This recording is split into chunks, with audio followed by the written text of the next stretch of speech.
¿Es usted aquel que hoy en día está orando y le viene todo tipo de cosas a la mente, menos tener claridad al hablar con Dios? Usted tiene una mente bombardeada por el enemigo. Usted tiene una mente que está allí siendo atacada constantemente, asediada, y usted ha permitido eso. ¿Cuántos de nosotros hemos perdido la pasión por el reino de Dios? Y sí, hago esta pregunta muy claramente. ¿Cuántos de nosotros hemos perdido la pasión por el reino de Dios?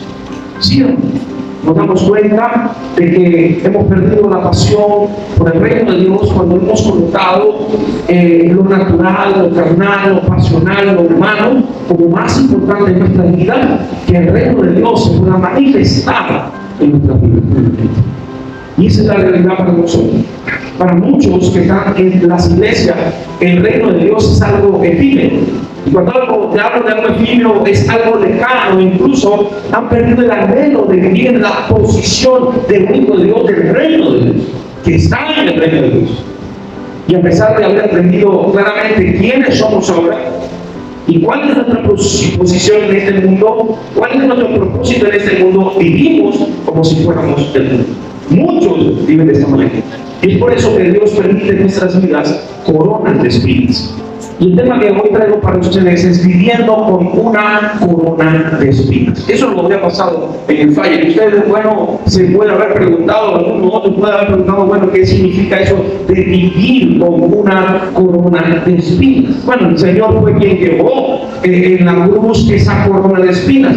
Y no es que la tenía simplemente puesta. Imagine usted ese tipo de espinas que quizás no crecen aquí, larga y que fuertes también, que taladraron su cuero cabelludo, que hirieron su carne, que estuvieron allí, que se los metieron a los golpes, le encajaron en su cabeza y que causaban un continuo dolor en él plenamente.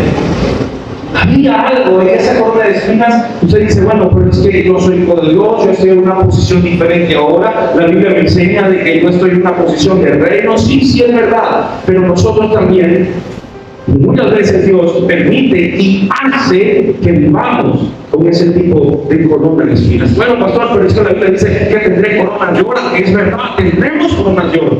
Pero en esta vida, en esta carne, muchas veces vivimos con una corona de espinas porque somos débiles en la carne. Usted y yo tenemos que aprender en este tiempo a vivir según el Espíritu y no según la carne. Romanos 8, versículo 9 dice: mas ustedes no están en la carne. Mas ustedes no están en ¿qué? En la carne, sino en el Espíritu. Un pensamiento crítico de una persona puede venir a decir: ok, pero entonces ¿cómo que no estoy en la carne? Sino que esta es mi carne. Sí, pero habla aquí de su naturaleza en Cristo Jesús, de lo que somos ahora. Entonces ya nosotros no estamos en la carne, sino en el Espíritu. Si es que el Espíritu de Dios mora en ustedes. Y si alguno no tiene el Espíritu de Cristo, el tal no es de Cristo. El tal no es de Dios. Hermanos, hay muchos cristianos lamentablemente que aún viven según el modelo de la carne y el modelo de este mundo, el modelo de esta sociedad que es contra Dios, el modelo de las costumbres de este mundo, y no es lo que según establece verdaderamente Dios en su santa palabra. Muchas veces nos dejamos llevar por la debilidad de nuestros miembros, del pecado que está en nuestra carne, y no queremos darnos cuenta de ello. El apóstol Pablo en 2 Corintios, mire lo que dice en el capítulo 13, 2 Corintios capítulo 13, versículo 4, dice: porque aunque fue crucificado en flaqueza, en debilidad, dice esa versión que usted tiene, sin embargo vive por el poder de Dios. Habla de Jesús. Pues nosotros también somos débiles en Él, mas viviremos con Él por el poder de Dios para con vosotros. Y esa debilidad está en nuestra carne. Vuelvo a dar el principio. Vivimos con una corona de espinas porque somos débiles en la carne. Y en esa debilidad, hermanos, muchas veces nosotros nos apañamos, nos refugiamos para decir: Dios, es que yo no puedo. Yo no puedo andar de esta manera. Yo no puedo ser de esta manera. Yo no puedo lograr las victorias que debo lograr, que tengo en Cristo Jesús, porque soy débil. Y ese es el punto para aquellos que andan lamentablemente escuchen bien esto, andan lamentablemente refugiándose en su propia debilidad para hacer lo que la carne quiere, no por lo que el Espíritu quiere. Pero está la otra actitud, la actitud de aquel que entiende su posición en Cristo Jesús, de aquel que le dice al Señor: Señor, soy débil, pero yo quiero agradarte a ti, yo quiero honrarte a ti, yo entiendo ahora mi debilidad, sé cuál es, pero también sé que en ti yo tengo la fortaleza para poder salir adelante de la atadura que pueda tener, de la situación que pueda tener, del pecado que pueda haber en mi cuerpo o en mi carne, y yo en ti puedo vencer toda situación porque tú eres quien me sigue bien. Amén, iglesia. Entonces, por eso te dice: pues también nosotros somos débiles en él, mas viviremos con él por el poder de Dios para con vosotros. Y dice: examínense a ustedes mismos si están en la fe. Y otra vez vuelve a advertir el apóstol Pablo, esta vez a los hermanos de Corinto: examínense si están en la fe, examínense plenamente, pruébense ustedes mismos. No os conocen ustedes mismos que Jesucristo está en ustedes, a menos que sean vergonzosos. A menos entonces que no tengan a Cristo Jesús dentro. Miren, hay muchas personas, hermanos, que están en muchas iglesias y en la congregación, en cualquier lugar, y aún no tienen Cristo. Pueden servir al Señor, pueden estar años en la iglesia, pueden estar montados en una tarima, pueden estar como quieres, pueden estar incluso como líderes, pero su vida no ha sido plenamente tocada por el Espíritu de Dios. Porque aún perseveran en su propia debilidad, pero no para tomarla como ese instrumento para buscar más de Dios, sino lamentablemente para refugiarse en su carne, para refugiarse en el orgullo, para refugiarse en la vanidad. Y es por eso entonces que Dios coloca coronas de espinas en nuestras cabezas para hacernos recordar quiénes somos, en quién estamos, y también que en este cuarto en el cual permanecemos, que es débil y que es tendencioso al pecado. Este cuerpo, no nuestra naturaleza.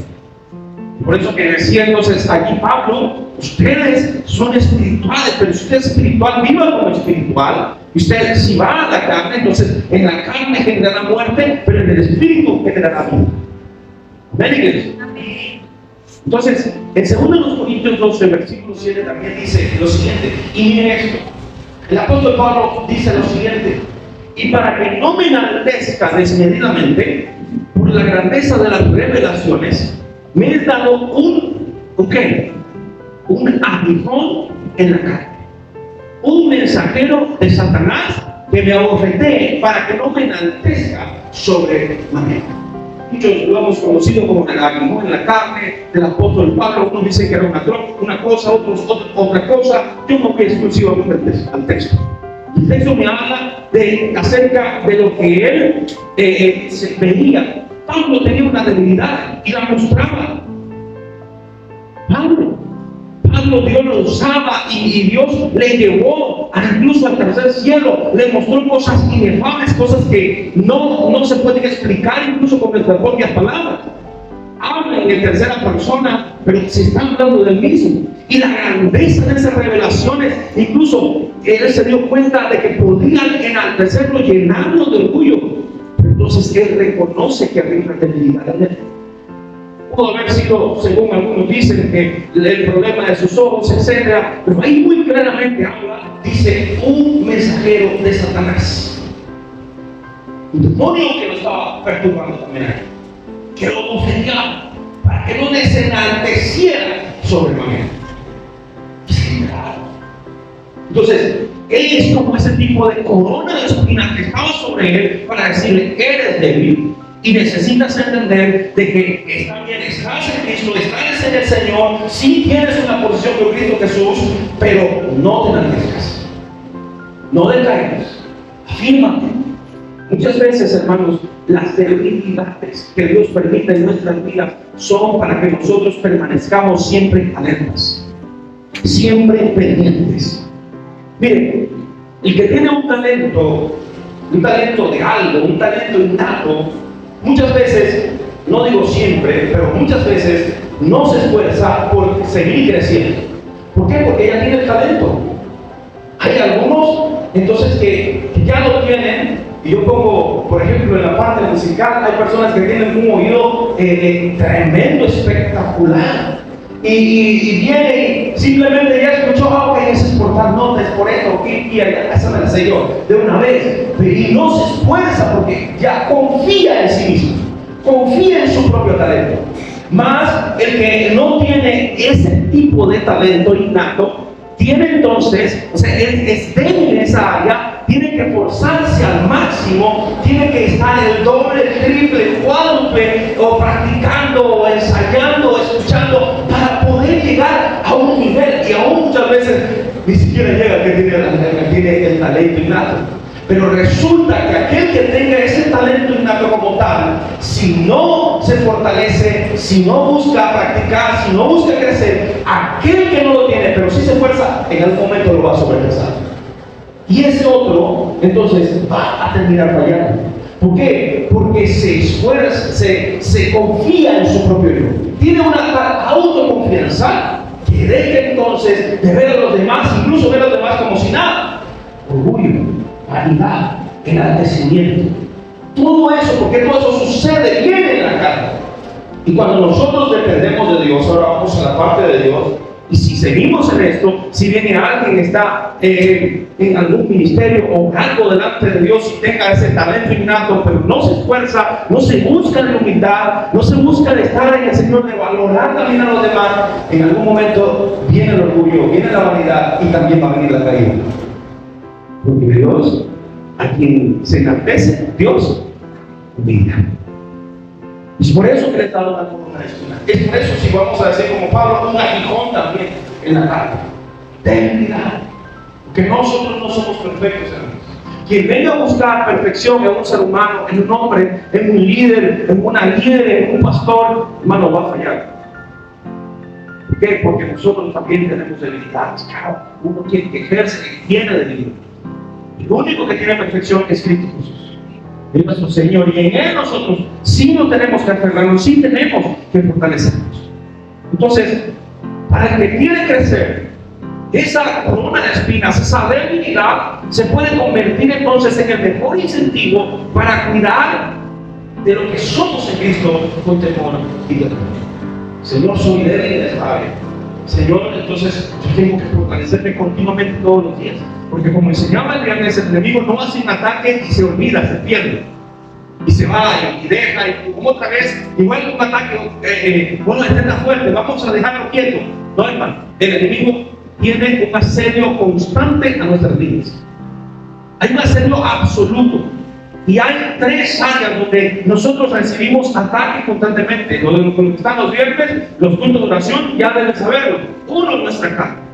La segunda, obviamente, el enemigo. Y la tercera, el mundo, la sociedad que nos rodea. Porque la sociedad que nos rodea está dominada por el enemigo. El príncipe de las potestades del aire. El príncipe de este mundo que está gobernando en ese sentido todo aquello que viene bombardeando nuestra mente, nuestras vidas, la de nuestras nuevas generaciones. Lo que nosotros vivimos, varias veces he dicho esto, hace 30 años atrás, incluso hasta hace 40 años atrás, no es lo que nuestros niños están viviendo ahora.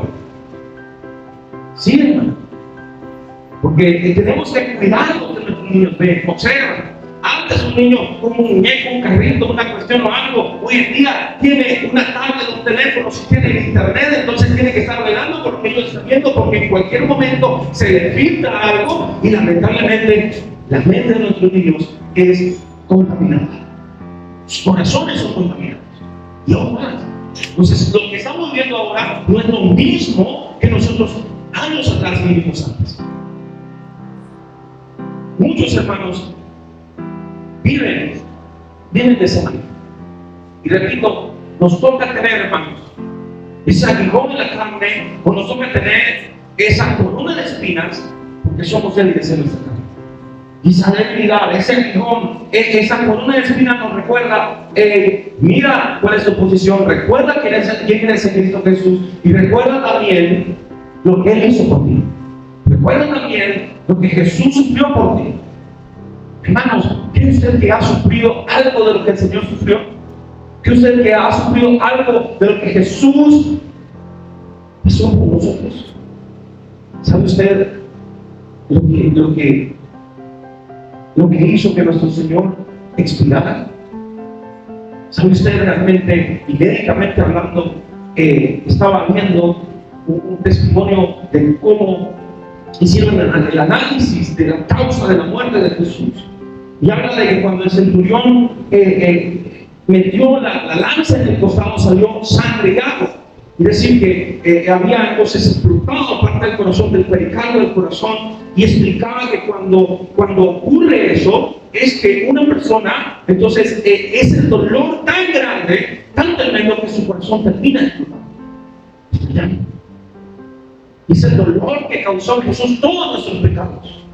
Es el dolor que causó en Jesús todo lo que estaba sobre él, fue causado por nosotros mismos. Eso es lo que hizo que su corazón estallara. Hermanos, tenemos que entender algo. ¿Estamos en este mundo como hijos de Dios? ¿O estamos en este mundo todavía siendo hijos de Dios como hijos del mundo?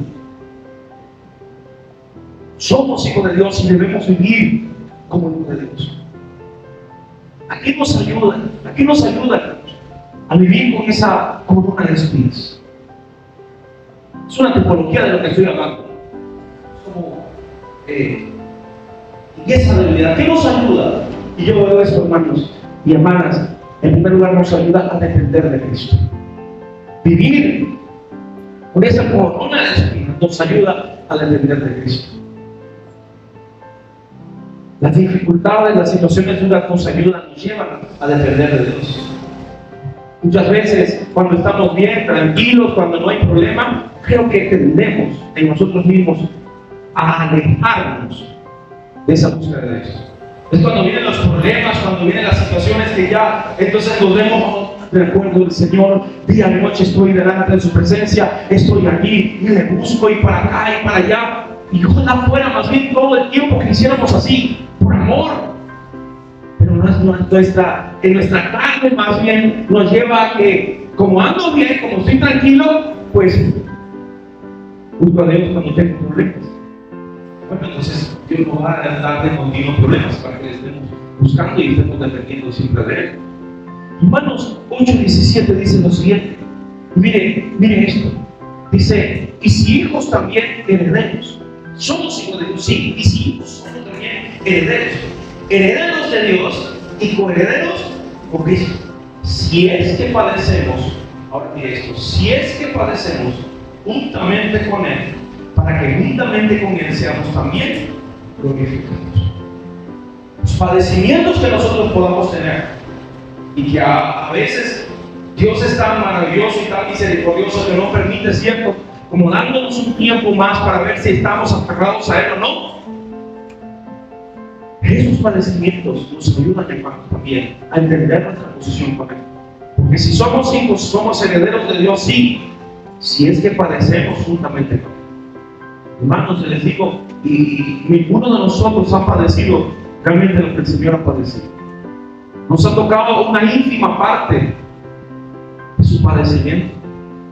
Y a veces muchas también nos quejamos y decimos, oh Señor, ¿hasta cuándo, Dios? ¿Hasta cuándo? Con nuestra actitud se convierte en una actitud rebelde. Es muy diferente que usted le venga a Dios y dice, Señor, ¿y entonces qué pasa? ¿Por qué tú viniste y me has hecho esto o permites esto? O usted venga y le dice, Señor, aquí estoy. No entiendo todavía, Señor, por qué estoy padeciendo esto, pero ayúdame, Dios, a permanecer en ti. Ayúdame, Señor, a fortalecerme en ti. Ayúdame, Señor, a pasar esta situación que estoy pasando. ¿Cuál es el tipo de petición? ¿Cuál tipo de petición va a escuchar el Señor?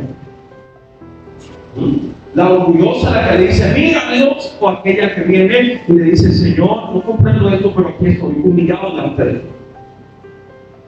Es por eso, por nuestra actitud que muchas veces nos hace alejar del Señor, es que el Señor nos clava un poquito más esa corona de espinas. Nos hace clavarla. ¿Para qué? Para que le busquemos. En el Antiguo Testamento, el Señor hacía muchas veces que Israel pasara por momentos difíciles, duros, fuertes, y los llevaba al desierto para que se volvieran a enamorar de Dios. Hay que buscar Hermanos, vamos a tener aflicción en este mundo.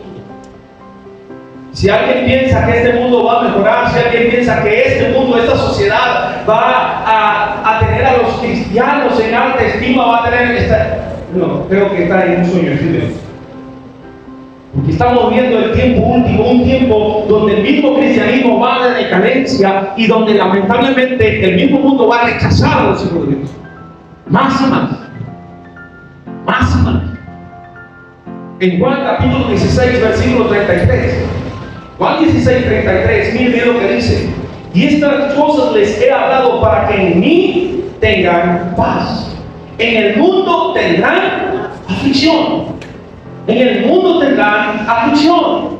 Pero confíen, yo he vencido al mundo. En este mundo que vivimos, y no estoy hablando solamente del planeta, el orbe en que nosotros estamos, estoy hablando de la sociedad que estamos viviendo. Lo que está rodeándonos. Y vamos a tener diferentes, y la palabra de aflicción significa problemas, dificultades, necesidades, todo eso.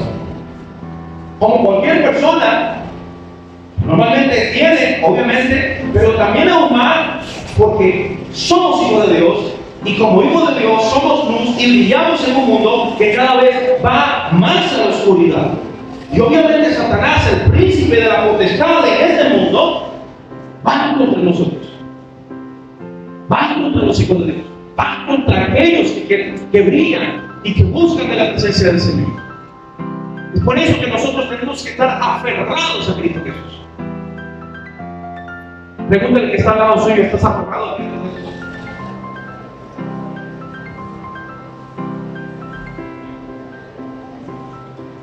Y en eso nosotros tenemos que ser ejemplo primero. Tenemos que ser ejemplo primero. Hago una pregunta, que tenemos hijos pequeños, o también adolescentes, jóvenes, adultos. ¿Cómo queremos que nuestros hijos amen a Dios, que se congreguen y vivan como hijos de Dios si nosotros no lo hacemos? ¿Sabía usted que está una estadística actual que dice que 3 de cada 5 jóvenes que crecen en una iglesia se van al mundo cuando llegan a la mayoría de edad? ¿Sabía usted eso? 3 de cada 5 jóvenes que crecen en una iglesia se van al mundo cuando llegan a la mayoría de edad. Es una estadística real. ¿Qué está sucediendo? ¿Qué ejemplo están recibiendo ellos en sus casas, en sus hogares, de sus padres? Les estamos enseñando a nuestros hijos que amamos a Dios. Les estamos enseñando a nuestros hijos que tenemos a Dios. Te pregunto, hermano y hermana, cuando venga el tiempo del rapto, cuando venga el momento en que Cristo venga por su iglesia, ¿tus hijos también se irán con Cristo o se quedarán? Escúchame, porque tú seas cristiano, porque tú seas cristiana, tus hijos no lo van a hacer. No van a tener la salvación. Ellos tienen que tomar su decisión, pero ellos también ven, por ejemplo, como un hijo de Dios, como una hija de Dios. ¿Y cómo sé yo que tengo a Cristo? ¿Cómo sé yo que soy cristiano? Yo voy a decirle 3 cositas rapiditas para que usted pueda decir, ok, sí, de verdad estoy en el Señor, estoy firme en el Señor. Y la primera es que el cristiano, hermanos, ama la palabra de Dios. El que tiene a Cristo ama la palabra de Dios. Lee la Biblia, medita en la Biblia, ama la Biblia, tiene hambre de estudiar la palabra de Dios y aprender de ella de continuo. Y si tú dices, mi hermano, mi hermana, que si tú eres cristiano y vienes y te congregas como hoy y la gloria sea para Dios, pero en la semana nunca abres la Biblia, entonces no eres cristiano, no eres cristiano. Lo siento, no eres cristiano, no eres cristiano.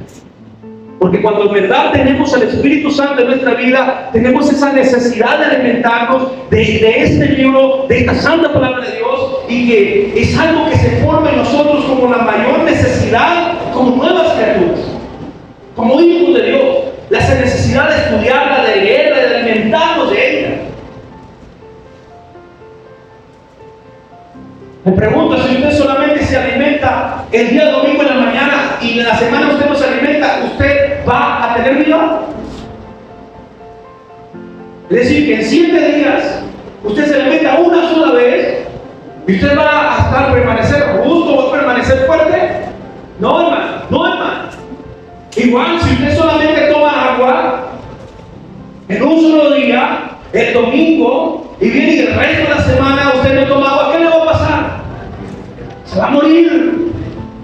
Y la palabra es el agua de vida. La palabra es el alimento para un Dios, para un hijo de Dios. Y si usted, hermano, mi hermana, si usted no busca del Señor en la semana y solamente se contenta por traer la Biblia, o la Biblia le suena nada más cuando la abre, le suena las bolitas de lo nueva que la tiene. Que no la ha abierto.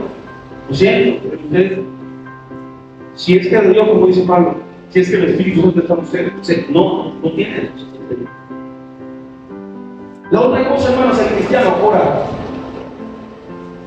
El que tiene a Cristo ora. Me pregunto, ¿tienes una vida de oración? ¿Tienes una verdadera vida de oración, hermanos? Antes de contarte, dedicas un buen tiempo, con eso, dedicas un buen tiempo para hablar con Jesús, para hablar con papá.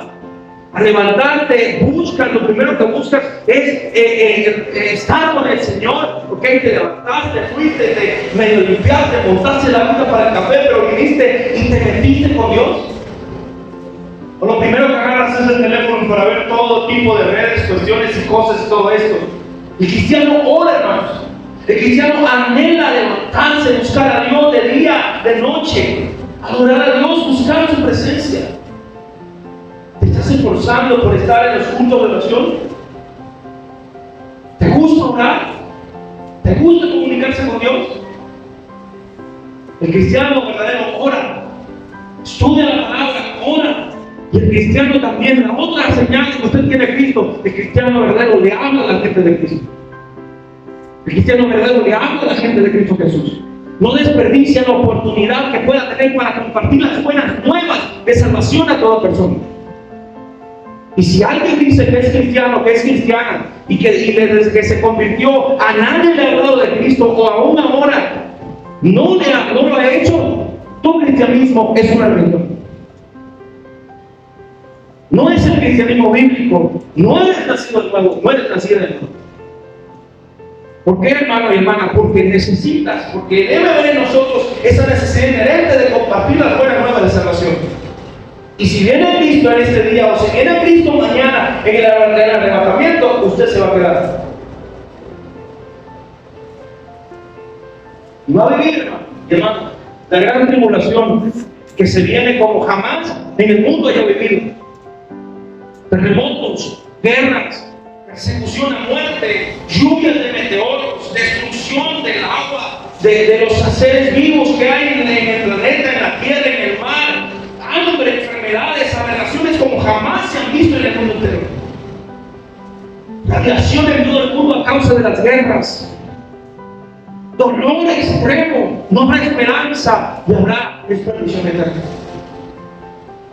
Si usted está así, quiere pasar la gran tribulación, yo sé que no. Yo sé que no. Así que quien en este tiempo esté jugando con Dios, si en este tiempo usted dice que es, pero sabe en su interior que está apartado, que está frío, que no busca de Dios, que no se alimenta de la palabra de Dios, que no ora, ni ha compartido, ni ha comparte la palabra del Señor donde quiera que esté, hermano, hermana, deje de jugar con Dios.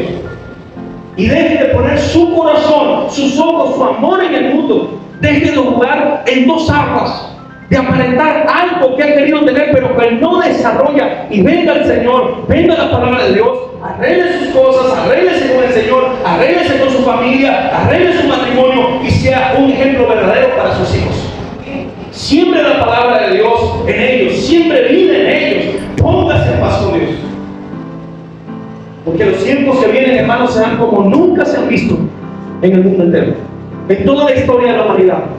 Vienen tiempos verdaderamente difíciles, duros.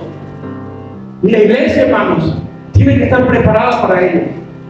Hebreos capítulo 12, versículo 14 nos dice: sigan la paz para con todos. ¿Y la qué? ¿Y la eterna? Y la santidad, sin la cual nadie verá al Señor. Y ese es el llamado, la orden de Dios para nosotros. Compartí, hermanos, el viernes también que el Señor nos ha entregado armas espirituales para presentar batalla contra el asedio del pecado. La palabra asedio es lo que nosotros tenemos constantemente, y el asedio del enemigo que está sobre nosotros, sobre los hijos de Dios. Y hemos hablado de la obediencia, hemos hablado del perdón, hemos hablado de la gracia, pero tenemos que también tener en cuenta algo: la disciplina. La disciplina. Y el Señor en su palabra habla de ello. Podemos interpretarlo al principio como un castigo de Dios por una acción mala, por una desobediencia que podamos tener, pero después entendemos que en la disciplina somos forjados por Dios. Somos pulidos por Dios. En Hebreos 12, versículo 11, dice: la verdad, ningún castigo al presente parece ser causa de gozo, sino de tristeza, pero después da fruto apacible de justicia a los que por Él son ejercitados. A los que por Él son ejercitados. Y tenemos consecuencias de nuestras acciones también. Bueno, voy a hablar acerca de ello. Hermanos, yo creo que le dije que estaba a su lado: hermano y hermana, la disciplina forja el carácter.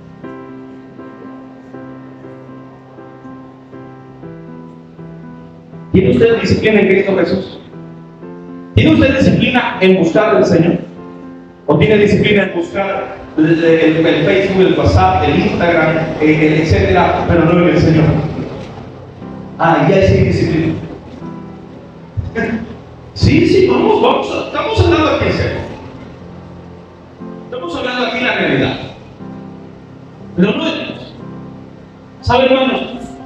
La disciplina es una mente y un corazón entrenados que ayudan a controlar tu vida como hijo de Dios, como una hija de Dios. Cuando el cuerpo te pide dormir porque tengo sueño, pero el Señor te está diciendo: levántese, vamos a orar, el espíritu entonces tiene que dominar y buscar a Dios de madrugada. Usted sigue, el sueño está sabroso, todo esto, pero usted viene, el espíritu te llama y te dice: usted se paró allí, Señor, en el nombre de Jesús, vengo a ti, me estoy durmiendo, pero aquí estoy contigo. Voy a batallar para eso. Usted comienza una disciplina en buscar primero a Dios. Busque primero a Dios. A mí, yo veo en las noticias internacionales, no veo en las nacionales porque están parcializadas, pero veo las noticias internacionales en la mañana, pero no las veo hasta que yo primero tenga mi encuentro con el Señor. Primero con Él. Búsqueda con Él, mi relación con Él, aprender de su palabra, alimentarme de ella. Luego, bueno, es que vengo y veo la noticia internacional, o después incluso de compartir el devocional que usted recibe a través del grupo de la iglesia. No lo recibe bien temprano, porque bien temprano estoy metido con el Señor. Primero Él, y luego entonces todo lo demás. Pero es eso, hermano. ¿Tiene usted la disciplina de alimentarse del Señor diariamente? 1, 2, 3 veces al día, y te esfuerzas entonces por lograrlo. Escuche, por lograrlo, no por intentarlo, por lograrlo. Allí es donde comienzas a desarrollar disciplina. Allí es donde comienza a desarrollar fortaleza de carácter en el espíritu. No es fácil al principio.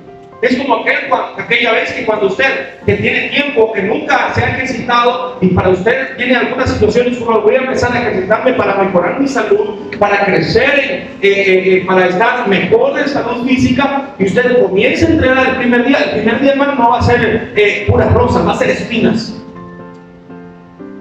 ¿Cuánto le gustan las rosas? Bueno, digo que las rosas tienen espinas, ¿no? Entonces, el primer día, la primera semana, el primer mes no va a ser rosa, va a ser espinas. Usted va a sentir que se está muriendo. Usted va a sentir que no va, que le está dando un ataque, que otro que se desmayea, que va a caerse. ¿Por qué? Porque el cuerpo no está acostumbrado. Hay personas que me dicen: no, yo para seguir en esta fe, mejor me quedo quieto. Pero resulta que su cuerpo va a resentir peor, porque su salud no va a mejorar. Pero si usted se esfuerza, usted comienza a tener una disciplina, usted se levanta, usted busca primero en el Señor, usted se prepara y comienza a tener esa disciplina. En algún momento su cuerpo y su mente y su corazón se van a acostumbrar y van a tener que dominarse, van a tener que sujetarse a esa disciplina que usted se ha impuesto. Y usted va a comenzar a crecer, usted va a comenzar a sanar, usted va a tener más energía, usted va a tener más búsqueda del Señor. ¿Sí está conmigo? Amén. Cuando nosotros buscamos a Dios y nos disciplinamos, vamos a desarrollar sabiduría de lo alto. Que tenemos esa búsqueda constante de Dios. Entonces, Dios nos quiere un cambio en nosotros. Dios quiere que usted y yo nos transformemos en Él, que crezcamos en Él. Y nos ha dado herramientas para que dependamos de Él, para que le conozcamos en verdad, para que vivamos por Él y para que vivamos en Él. Y no solo la disciplina que aprendemos en casa. Ojo, que en nuestra casa hay reglas, normas, y hay disciplina que tenemos que tener. Pero si muchas veces le tenemos temor a la disciplina del Señor, ¿ha sido usted alguna vez disciplinado por el Señor? ¿Ha entendido usted, hermano y hermana, la disciplina del Señor? No es cualquier cosa. Aún no comprendemos eso. Muchos cristianos no comprenden eso. La Biblia dice en Hebreos 12, versículo 5 y versículo 6, dice: y ya han olvidado la exhortación que como hijos se les dirige. Hijo mío, no menosprecies la corrección del Señor, ni desmayes cuando eres por él reprendido. Porque el Señor al que ama, castiga y azota a todo aquel que recibe por él. Oye, Señor, entonces mira, todo va bien, todo está tranquilo, me estoy olvidando de Dios, prefiero andar en mis andanzas normales para acá, pero tengo esa relación con Dios, tengo esa comunión con Dios, estoy cumpliendo el propósito de Dios en mi vida, donde Dios me colocó como parte de su iglesia, como parte de su cuerpo. Porque cada uno de los que estamos aquí, mi hermano, mi hermana, no es para que ustedes vengan y estén el domingo sentados solamente en la banca a escuchar al pastor, a escuchar al que está predicando o alabando a Dios. Usted se va y dejó entonces todo hasta el próximo domingo. No es así. Lo siento, no es así. Porque Dios a usted le ha entregado herramientas, le ha entregado dones espirituales para que usted también pueda ejercerlos, para que usted edifique el cuerpo de Cristo, para que usted proyecte el Evangelio de Cristo. Y para que usted sea instrumento para la gloria del Señor también. Y si no tenemos eso, siendo hijo de Dios, pues entonces el Señor comienza a... Epa, ¿qué pasó aquí? Venga ahí, párese, levántese. Y comienza la disciplina del Señor en nuestra vida. Si a veces come, pero Señor, pero yo creí en ti, Señor, pero yo me congrego, y muy bien, te congregas. Pero estás poniendo en acción lo que Dios te entregó. Los dones, el talento que Dios te ha entregado. Simplemente eres uno más del montón que está sentado en una mano. Como dice mi hermano, vamos a quitar la mano, por ahí estamos parados. Sí. Tenemos que tener esa disciplina en nuestras vidas. Y el Señor nos ha dado templanza para ellos. Porque no nos ha dado Dios espíritu de cobardía, sino de poder, de amor y de dominio propio. Sí lo sabemos. Lo tenemos que vivir. Tenemos que tener autodisciplina en nuestras vidas. Y sabe, el apóstol Pablo nos enseña eso. ¿Sabe usted que el apóstol Pablo nos enseña que tenemos que tener autodisciplina? Sí, para poder aferrarnos a Dios, para poder permanecer firmes en Dios. En 1 Corintios 9, versículo 24, dice lo siguiente. 1 Corintios 9, versículo 24 dice: y no saben que los que corren en el estadio, todos a la verdad corren, mas solo uno lleva el premio. Corran de tal manera que lo obtengan. Y todo aquel que lucha de todo, se abstiene. Y ellos a la verdad para recibir una corona corruptible, pero nosotros una incorruptible. Así que yo de esta manera corro, no como a la aventura. De esta manera peleo, no como quien golpea el aire, sino que sujeto mi cuerpo y lo pongo en disciplina. ¿Se ha oído disciplina. No sea que habiendo predicado a otros, yo mismo venga a ser reprobado. Entonces el apóstol Pablo nos enseña que nosotros tenemos que tener esa disciplina en Cristo Jesús para poder entonces cada día sujetarnos a Él, aferrarnos a Él y tener esa relación cada vez más creciente con Él. Y si no queremos, hermanos, entonces pues más situaciones difíciles de ver. Y el Señor las va a permitir, ¿para qué? Para que nos aferremos a Él entonces más. ¿Sí está conmigo? ¿Cómo está tu relación con Dios? ¿Cómo está tu tiempo de comunión con Él?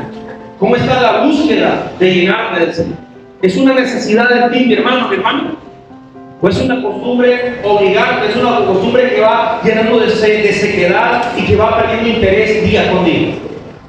Obsérvese, analícese. Los textos que hemos hablado nos llaman que tenemos que analizarnos a nosotros mismos.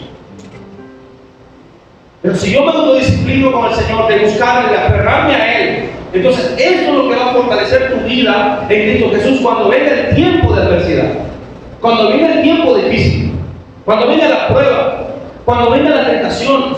¿Para qué? Para que no te caigas, sino que permanezcas en el Señor. Cuando venga la tentación no vayas a caer, sino que la rechaces, que te apartes, que huyas de ella. Y cuando venga la tormenta, tú muestres que tu fundamento es Cristo Jesús, la roca viva. Y que así vengan dificultades como tormentas, tú estás seguro, pues Cristo te sostiene y tú estás aferrado a Cristo y confiado de tal manera que sabes que Él no te va a soltar jamás. Amén. Si le va a aplaudir al Señor, denle un aplauso y gloria a la alabanza a Él.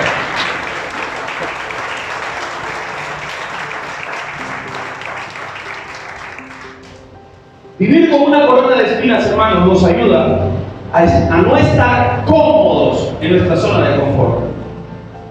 Vivir con una corona de espinas nos ayuda a no estar cómodos en nuestra zona de confort. Oh, qué sabroso, tenemos los airecitos, tenemos, bueno, esas bancas no se aflojan ni que usted haga lo que haga, es verdad. Entonces, pero oh, qué bueno, mira, tenemos un clima agradable, tenemos esto, mira, tenemos el sonido, tenemos un lugar muy chévere, pues estamos en un buen confort por lo menos. Pero si nos acostumbramos a Él, corremos el riesgo, hermanos, de perder la verdadera pasión por Cristo Jesús. Si nos acostumbramos a estar cómodos en nuestra zona, corremos el riesgo de perder la pasión por Cristo Jesús. Y veo en la historia de la iglesia algo que a mí me ha llamado muchísimo la atención. Y es una opinión muy personal. Y comienzo con Hechos, en el libro de los Hechos, en el capítulo 1, versículo 8, ahí no está, ¿verdad? Pero usted lo conoce el texto. Y dice: y cuando venga sobre ustedes el Espíritu Santo, me serán ¿qué? Testigos en dónde? En Jerusalén, en Judea, en Samaria y en el resto de la tierra. Es decir, Jesús les ordena a sus discípulos que fueran sus testigos. Les dijo: vayan en Jerusalén, y ellos, sí. Vayan a Judea, muy bien. Vayan a Samaria, ya aquí no me está gustando la cosa. Y vayan al resto de la tierra, y muchos de ellos, espérate, ¿cómo que el resto de la tierra? Y ya van a ver por qué. Se los digo. ¿Qué sucede? Al principio, la orden de Jesús no fue muy grata para los discípulos.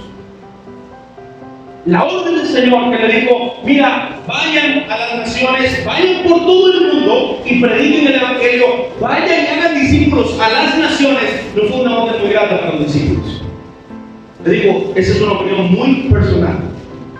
¿Por qué, hermanos? Porque en el relato de Hechos capítulo 10 que hablamos la semana pasada, yo no sé si ustedes se recuerdan, deben recordarse, en el relato del encuentro con Pedro, de Pedro con Cornelio, Pedro le dijo a Cornelio, le dijo lo siguiente, le dijo: tú no sabes cuán abominable es para un varón judío juntarse o acercarse como un extranjero. Esas mismas palabras. Abominable es para un varón judío juntarse o acercarse a un extranjero. Es decir, para los mismos discípulos, Pedro lo dijo, abominable entonces también acercarse a ellos. Y el Señor, la orden del Señor que les dijo: vayan fuera de Israel y vayan y prediquen el Evangelio, no fue que hubiera alcanzado de para ellos. Lamentablemente, es así. Pero Dios le había mostrado a Pedro que ningún hombre llame común o inmundo. Y esto fue, esa visión del lienzo en Hechos 10, fue mucho tiempo después de que Jesús le diera las órdenes a ellos de ir por todo el mundo a predicar el Evangelio. Entonces, Dios se glorificaba en la historia de la iglesia, en la primera iglesia. Dios se glorificaba haciendo crecer la iglesia en Jerusalén. 3,000 se convirtieron, luego 5,000 se convirtieron.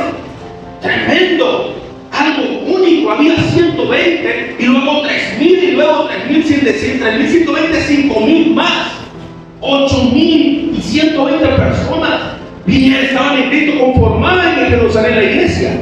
Y la iglesia comenzó a creer en Israel, a crecer, en Judea, en Samaria incluso. Pero cuando llegaba a ese punto de ir al resto de la tierra, por un tiempo los discípulos se centraron en estar cómodos en Israel.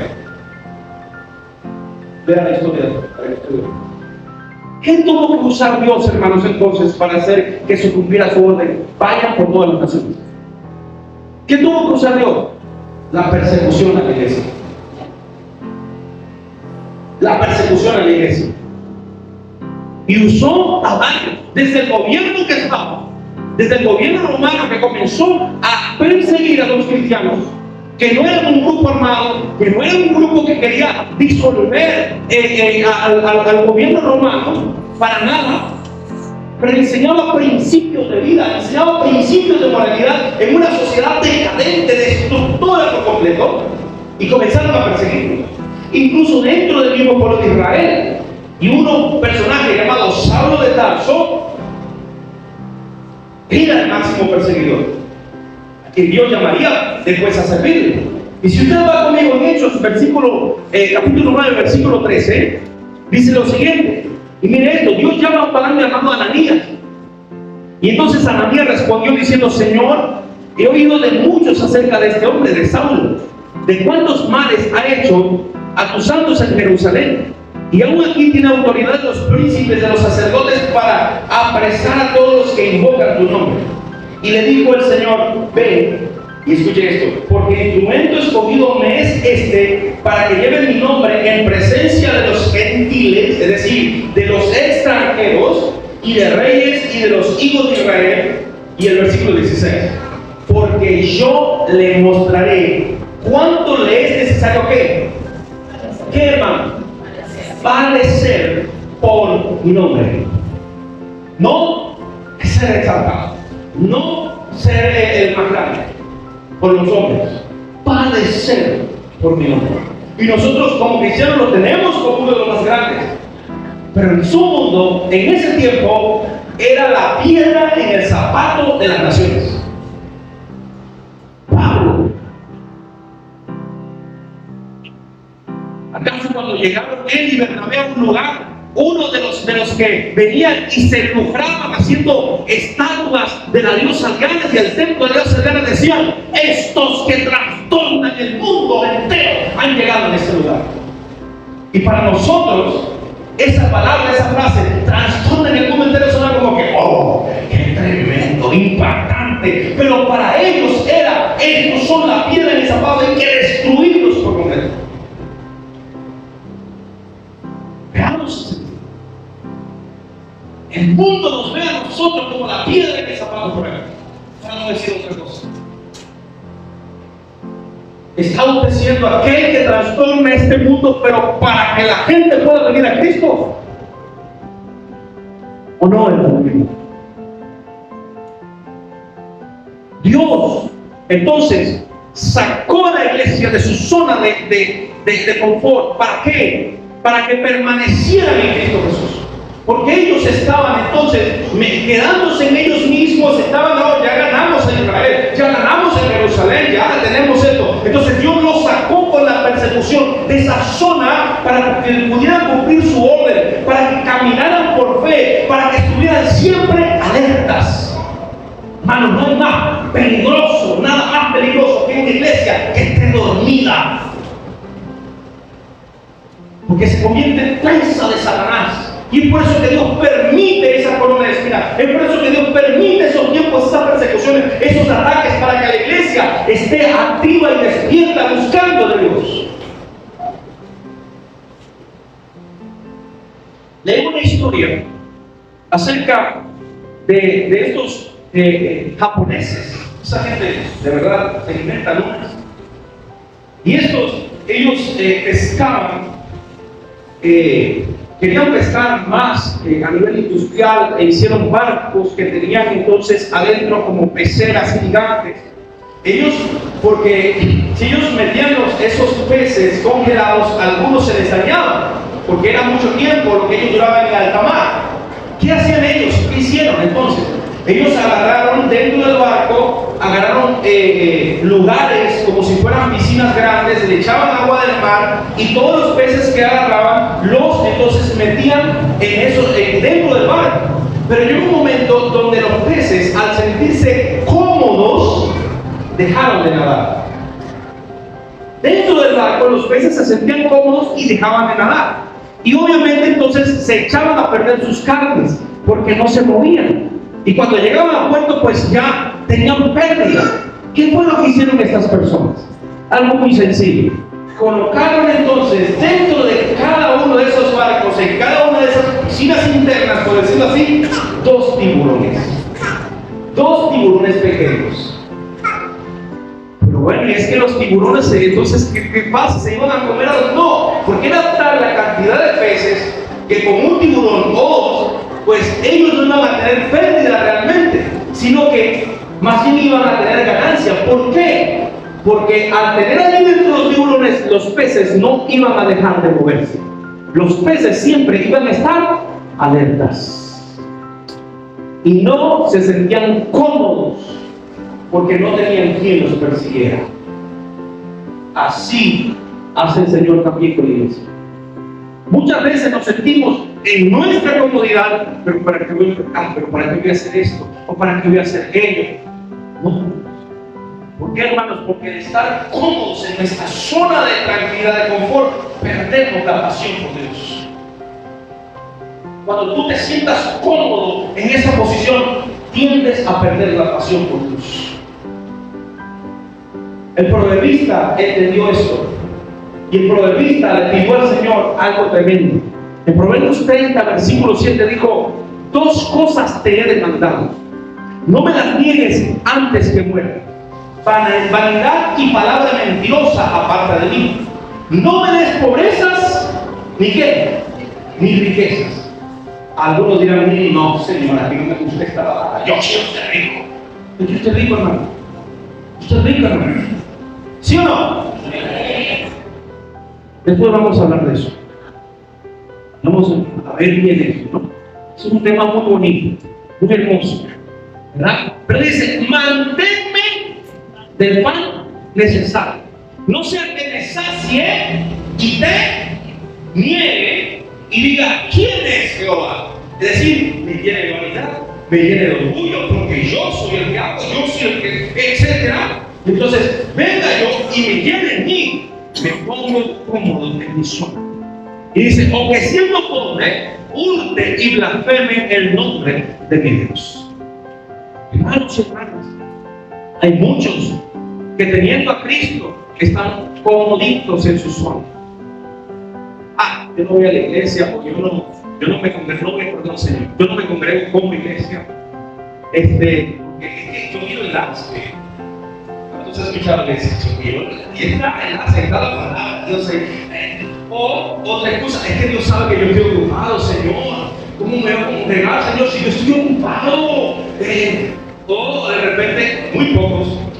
El pastor pasa a devocionar todos los días, esperando al pastor le pide su devocional, los sueños de la mano. A veces digo: pero bueno. O algunos dicen: es que ¿para qué voy a orar? Hermano, ore por mí. Hermano, ore. Otros oran por mí. Me congrego cuando puedo, cuando siento. Pero cuando tengo problemas, allí sí estoy de una vez. Hermano, por favor, ore aquí, ore allá. Hay quienes no les preocupa, hermanos, el perder la cena del Señor.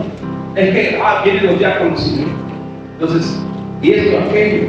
O hay quienes no les interesa ni siquiera el culto de oración. Y si hay tiempo de lluvia, ¿qué pasa? Si hay tiempo de lluvia, ¿qué pasa, hermano? Va a llover. Gracias, Señor. hacer otras cositas, me quedo en casa. ¿Ah? Si no hay luz eléctrica, oh, se fue la luz, pastor, mira, pastor, por favor, se fue la luz, hay mucho calor, entonces a pesar de que tenemos que pastor, el calor es demasiado. Me quedan muy lejos. O no buscamos a Dios en oración ni siquiera 15 minutos de rodear. 15 minutos, está bueno orar, no sé, pero están 4, 3, 4, 5 horas pegados en un teléfono viendo no sé qué. ¿Sí o no, hermano? Eso no se redarguye, ¿verdad? ¿Verdad que sí? ¿Verdad que sí? Hay quienes se justifican diciendo es que yo soy iglesia y por eso yo no me congrego. O yo oro en la casa y así yo estoy bien. O otra cosa que ya he escuchado también es que yo no necesito pastor porque dice el Salmo 23, Jehová es mi pastor. Sí, hermanos. Entonces, mientras nosotros nos quejamos, hay personas en otros lugares con una pasión por Cristo que aunque a pesar de padecer peligro de cárcel, de persecución, de muerte, ellos van y buscan al Señor, se congregan, adoran a Dios. Hay personas, como decía, ¿se recuerda el video antes que se cortaron? ¿Qué decía el video? ¿Qué decía ese personaje en el video? Dígame. ¿Qué decía? Que hay quienes vienen en un tiempo de lluvia, ya no van para la iglesia, pero en esos lugares, aun cuando saben que los van a perseguir, que los van a matar o que van a apresar, caminan hasta 3 kilómetros con niños largos en medio de la nieve, teniendo frío, pero van y se congregan, teniendo extremo calor, pero van y se congregan y buscan de Dios adorar al Señor. Hablemos, hermanos, de congregarse. Y he visto personas también en la zona de los campos, gente que en estas fechas es difícil moverse, movilizarse, y con todo eso la gente con el barro aquí a la pierna, con el agua aquí, atravesando un caño, van, buscan, caminan 2 horas porque no tienen un caballo, no tienen una moto, esto, y se congregan y se gozan del Señor, se alegran del Señor. Pero díganme entonces a estas zonas, está lloviznado, no, ya no voy porque me va a dar gripa. Se me va a hacer frisa el cabello. No, hermano, eso es verdad. Es lo que está pasando, hermano. Tenemos que luchar contra ese espíritu de inconstancia. Ese es un espíritu de nosotros. ¿Saben en qué yo me gozo? ¿Saben en qué me gozo, hermano? ¿En qué sigo el ejemplo? Aquí está esta hermana Juana. Que con esa debilidad en su cuerpo, que con todo eso, aquí está. Y se congrega, y viene, y se alimenta con todo lo que tiene, y busca. Hermanos, el enemigo envía a la iglesia constantemente un asedio de espíritus, de apatía, de duelo. ¿Saben qué es el espíritu de duelo? Que cuando se esté alabando a Dios, la persona está así. Y con la mirada larga. Sí, hermano. El enemigo envía espíritu de duelo, de frialdad, de ruina, de mezquindad, de desolación para apagar la iglesia de Cristo. ¿Usted se ha preguntado algo? ¿Usted conoce el propósito por el cual nosotros nos congregamos como iglesia? ¿Usted ha entendido el propósito? Así como el Señor nos demanda a nosotros que caminemos en santidad, así como nos demanda que obedezcamos la palabra del Señor, así como que nos dice vayan y prediquen, hagan discípulos, el Señor demanda a nosotros que nos congreguemos. Hebreos 10:25, ¿qué dice? No dejemos de congregarnos como algunos tienen por costumbre, sino exhórtense, y tanto más cuando ven que aquel día se acerca. Porque el congregarnos, hermanos, nos fortalece, nos ayuda en nuestro crecimiento espiritual, fortalece la relación con nuestros hermanos, aprendemos de la palabra del Señor, somos edificados en la palabra, aprendemos a sujetarnos a nuestras autoridades y encontramos pasión por Cristo, encontramos un propósito. Satanás, el diablo, que el Señor lo reprenda, él es quien quiere que dejemos de congregarnos. ¿Por qué, hermanos? Porque cada hermano apasionada por Cristo Jesús, con propósito, es un tormento para el reino de las tinieblas. ¿Por qué, hermanos? Porque hemos sido nosotros llamados para destruir las obras y los planes del enemigo. Y cuando dejamos de congregarnos, nos exponemos a no crecer espiritualmente, a enfriarnos y hasta alejarnos de Dios. Mateo 16, versículo 24, léalo conmigo. Dice: entonces Jesús dijo a sus discípulos: si alguno quiere venir en pos de mí, niéguese a sí mismo y tome su cruz y siga. Porque el que quiera salvar su vida, la perderá. Y el que pierde su vida por causa de mí, la hallará. Porque ¿qué aprovecha el hombre si ganar en todo el mundo perdiera su alma? ¿O qué recompensa dará el hombre por su alma? Porque el Hijo del Hombre vendrá en la gloria de su Padre con sus ángeles, y entonces pagará a cada uno conforme a sus obras. Satanás va a atacar, el enemigo va a atacar, y vamos a ser perseguidos, y el mundo va a querer destruir a la iglesia de Cristo. Y Mateo 24 nos recuerda eso. Mateo 24 nos dice: y va a haber guerras, rumores de guerra. Miren, no se turben, porque esto tiene que acontecer. Se va a levantar nación contra nación, se va a levantar reino contra reino. Habrá hambre, pestilencias, terremotos en muchos lugares. ¿Qué está pasando hoy en día, hermano? Dígame, ¿qué está pasando hoy en día? Está pasando todo esto. Está pasando todo esto.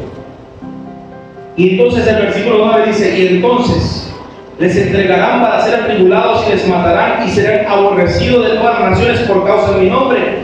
Y entonces muchos se escandalizarán y se entregarán unos a otros, y unos a otros se aborrecerán.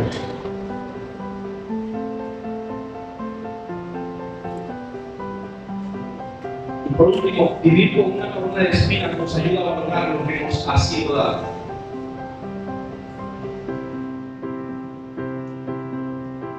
Tenemos que valorar la libertad con la que tenemos aún para congregarnos.